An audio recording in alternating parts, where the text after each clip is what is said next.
Hello viewers, कैसे हैं आप? उम्मीद है आप सब लोग खैर और खैरियत से हैं। मेरा नाम है डॉक्टर विजय कुमार एस सचदेव और मेरे यूट्यूब चैनल का नाम है expert of disease and it's treatment. आज का मेरा जो टॉपिक है वो बहुत ही इम्पॉर्टेंट है। ख़ासतौर पे सिंध की आवाम में बहुत ही खौफ और हरास पाया जाता है। ख़ासतौर पे human papilloma virus vaccine HPV vaccine हम लगाएं या ना लगाएं, और लगाएं तो क्यों लगाएं और ना लगाएं तो क्यों लगाएं।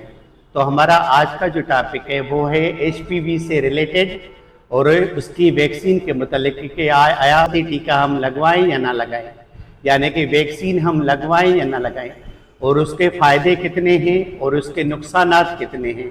तो मैं आपको उसके मुतालिक जो है ब्रीफ नॉलेज दूंगा, ताकि आपके दिल और दिमाग में जो वहम और गुमान पैदा हो गया है कि वैक्सीन जो है HPV उसकी वजह से औरत को जो है बच्चा पैदा नहीं होगा या कोई मुख्तलिफ बीमारियां पैदा हो सकती हैं या उसकी मौत हो सकती है। तो इस हिसाब से मैं आपका जो है ना कंसेप्ट क्लियर करूंगा। एक्चुअली HPV है क्या है? HPV एक्चुअली वायरस डिजीज़ है और ये थ्रू सारी दुनिया में इसका जो है प्रेजेंस है, मौजूदगी है, और हमारे पाकिस्तान में भी है। और मोस्ट लाइकली ये है सेक्सुअली ट्रांसमिटेड डिजीज़, यानी कि HPV जो है थ्रू सेक्स जो है ना फैलती है। इसका जो पैथोजेनिक ऑर्गेनिज्म है वो है human papilloma virus pathogenic organism है। ये इंसान में कैसे मुंतकिल होता है? थ्रू जो है ना माउथ इंटरकोर्स, एनल इंटरकोर्स और विजाइनल इंटरकोर्स के थ्रू ये एक इंसान से दूसरे इंसान में फैलती रहती है।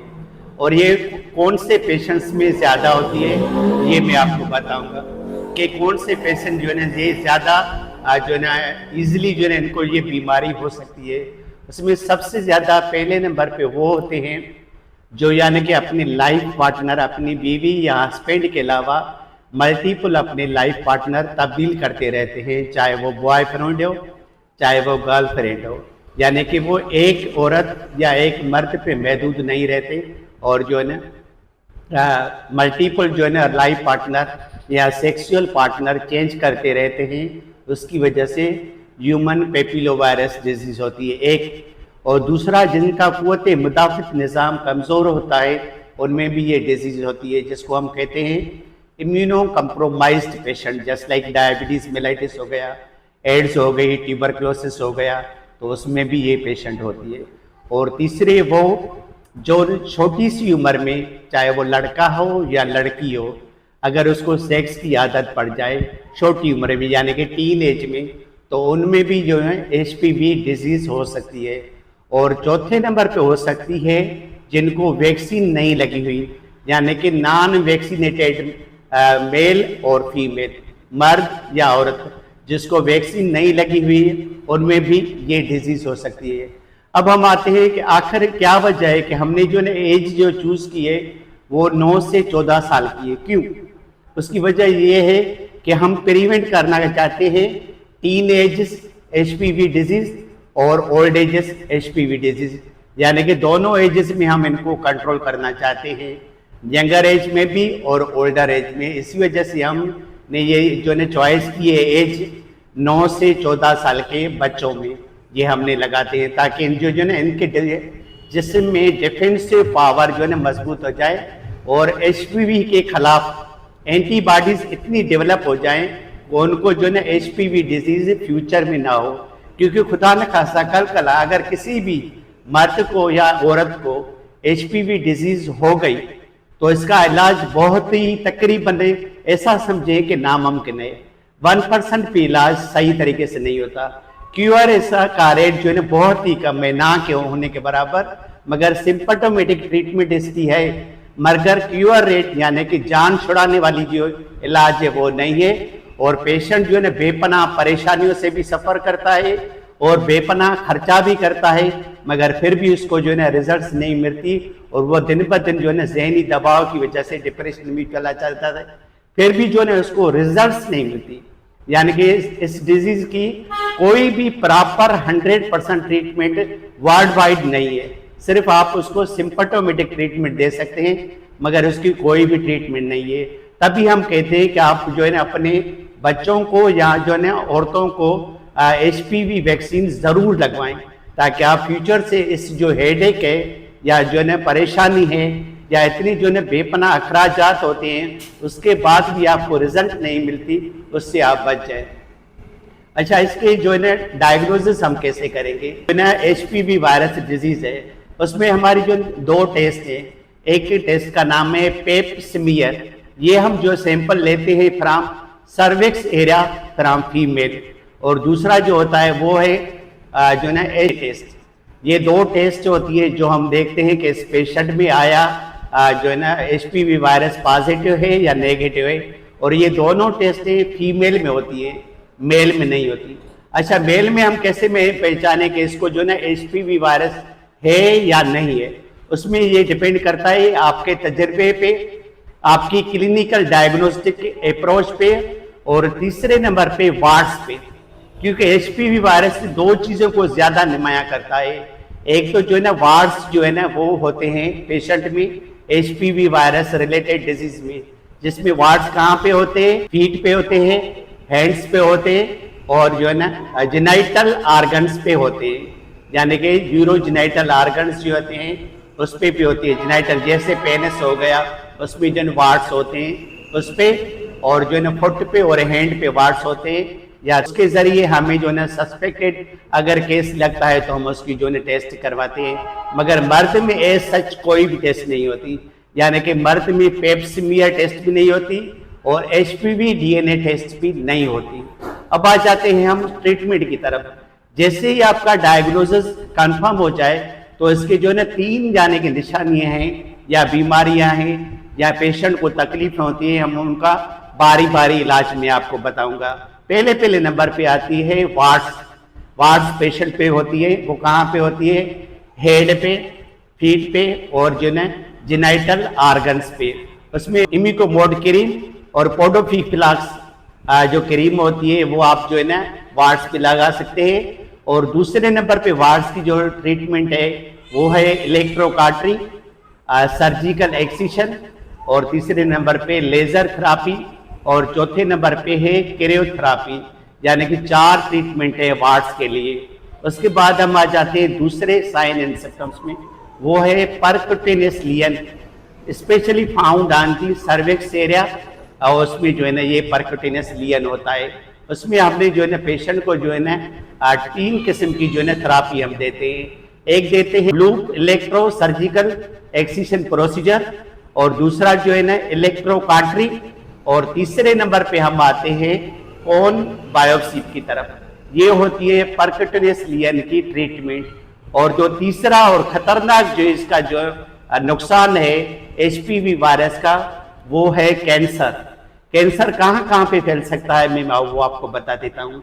ये कैंसर जो है ना HPV रिलेटेड कैंसर होता है, और मोस्ट लाइकली ये पहले नंबर पे होता है सर्विक्स पे, और दूसरे नंबर पे पेनिस पे, चौथे नंबर पे थ्रोट पे, और 5वें नंबर पे एनल केनाल पे, 6ठे नंबर पे वल्वा पे, और 7वें नंबर पे विजाइना में भी कैंसर हो सकता है। अब आप इसकी ट्रीटमेंट कैसे सोचेंगे? तो ये ट्रीटमेंट डिपेंड करती है कि आप जो है कैंसर का अक़साम कौन से, यानी कि कौन सा टाइप है, और उसकी जो है ना साइज कितनी बढ़ चुकी है, यानी कि वो कितना स्प्रेड हो चुका है। उस हिसाब से आपने जो है ना फैसला करना है कि इसकी सर्जरी करनी है और किस तरीके से करनी है। उसके बाद जो है सर्जरी के साथ साथ आप इसकी जो है ना कीमोथेरापी और रेडियोथेरापी वो आप करेंगे। तो ये हो गई हमारी जो है ना cancer of HPV related genital organs की, जो मैं आपको बताया था कि इसकी कोई भी प्रॉपर ट्रीटमेंट नहीं है। सबसे जो बेहतरीन जो ट्रीटमेंट है वो है वैक्सीनेशन। आप अपने बच्चों को, अपनी औरतों को जरूर वैक्सीन करवाएं, उससे आपको फ्यूचर में बेपनाह फायदा होगा, आप सोच भी नहीं सकते। और आप कभी भी जो है ना नेगेटिव थिंक ना रखें। ये आपके फायदे के लिए गवर्नमेंट ऑफ सिंध या गवर्नमेंट ऑफ पाकिस्तान कह रही है, और इसका कोई भी नेमल बदल नहीं है। अगर एक मरतबा आपको ये डिजीज हो गई तो आप सोच भी नहीं सकते कि आप कितने बड़े नुकसान में फंस चुके हैं और कितनी खतरनाक बीमारी में आप फंस चुके हैं। और इसका इलाज जो है ना 100% कोई भी नहीं है। आप जो है ना सिम्पटोमेटिक सिर्फ ट्रीटमेंट उस पेशेंट को दे सकते हैं, मगर क्यूर रेट जो है ना इसका जो है ना वो इतना खास नहीं है, यानी कि ना होने के बराबर है। अब आ जाते हैं हम इसके कॉम्प्लिकेशन में। कॉम्प्लिकेशंस में मोस्ट लाइक हमारे जो है ना दो मिलते हैं, एक मिलता है कैंसर और दूसरा मिलता है वार्ड्स। वार्ड्स हमें मिलता है जेनिटल ऑर्गन्स पे और जो है ना हैंड और फीट पे, और कैंसर जो होता है पहले नंबर पे वो सर्विक्स पे होता है, दूसरे नंबर पे थ्रोट और पेनिस, एनस, वल्वा और विजाइना पे। ये इसके कॉम्प्लिकेशंस है, किसके? एचपीवी वायरस डिजीज के। अब आते हैं हम कि हम इसको प्रिवेंट कैसे करें, हम इसको अपने आप को कैसे बचाएं कि ये डिजीज हम में या हमारे दोस्तों में या हमारे रिलेटिव में या हमारे फैमिली मेंबर्स को हम इससे बुरी मर्ज से कैसे बचाएं। तो उसके लिए मैं आपको बता देता हूं। सबसे पहले तो मैं आपको रिक्वेस्ट करूंगा कि वैक्सीन जरूर करवाएं और वैक्सीन के नेगेटिव थॉट्स को आप खत्म कर दें। ये आपके लिए बहुत ही कारआमद है और इसका कोई भी जाने के नेमल बदल नहीं है। अगर आपको एक मरतबा एचपीवी डिजीज हो गई तो आप लाखों रुपए के खर्चा करने के बावजूद भी आप इस बीमारी से अपने आप को बचा नहीं सकते और ये बीमारी आपको बहुत बहुत बहुत तकलीफ देगी फिर, और खर्चा भी बहुत कराएगी, मगर फिर भी क्यूर रेट जो है ना वो ना होने के बराबर है। तो अब आते हैं हम इसकी जो है ना प्रिवेंशन, यानी कि अपने आप को कैसे बचाएं कि एचपीवी जो डिजीज है वो हमें ना लगे। तो सबसे पहले आपने जो है अपने आप को वैक्सीन करवानी है, यानी कि HPV vaccine is the most important to prevent HPV disease. Human papilloma virus disease को बचाने के लिए एचपीवी वैक्सीन बहुत ही इंपॉर्टेंट है, एक चीज। दूसरा, आपने अपने आप को अपने लाइफ पार्टनर तक महदूद रखना है, यानी कि अपने बीवी या अपने हस्बैंड के साथ ही महदूद करना है।